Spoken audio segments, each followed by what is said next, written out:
You ever notice somebody sitting at a cafe, phone in hand, but their feed is a desert? No selfies, no brunch, nothing. They look like everyone else, but their life isn't for sale. Why does that bother us? Why does silence online feel like a secret? Here's the strange truth.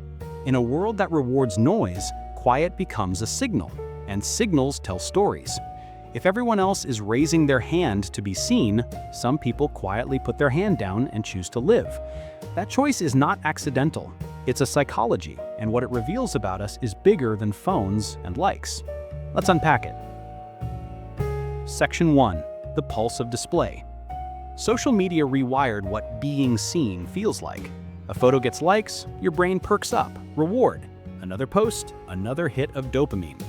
Over time, we stop living moments, we author them. We angle, we caption, we perform. But not everyone signs up for that contract. There are people who scroll, they read the comments, they feel everything, but they don't translate the moment into content. Why? Section 2. Control and psychological ownership. First reason is control. For many, silence is a way of keeping something off the market.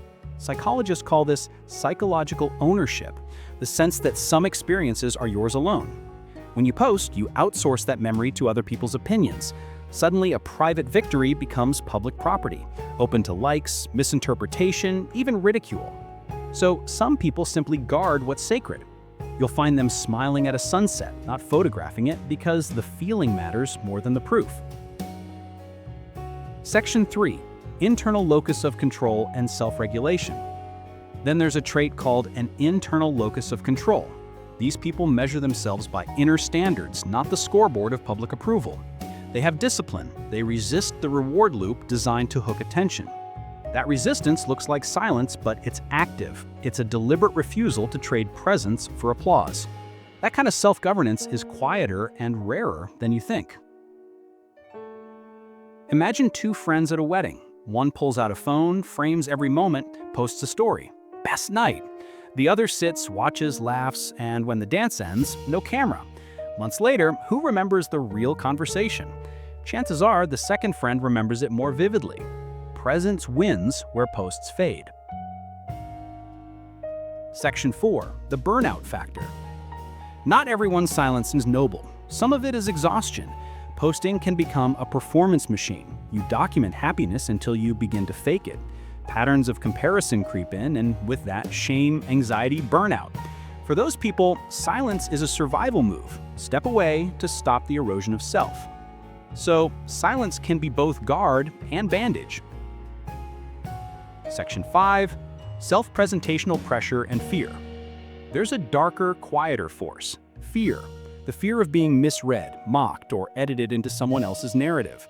Social media amplifies every small error into public drama. For people who think deeply, the risk isn't worth the reward.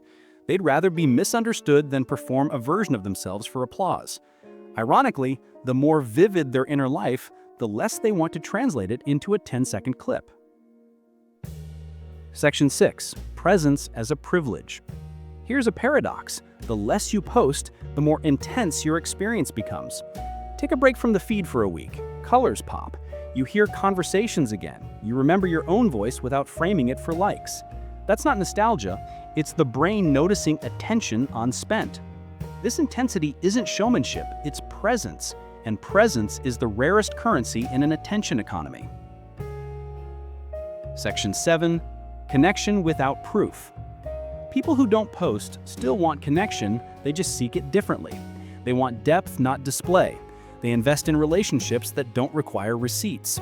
Someone who checks on you without a public post, that's the person who matters. They choose scarcity of proof over abundance of broadcast. That's why their stories are told across tables, not timelines. Section 8. Identity and authenticity. What's at stake is identity. When your selfhood is constantly mirrored back by likes, it becomes fragile.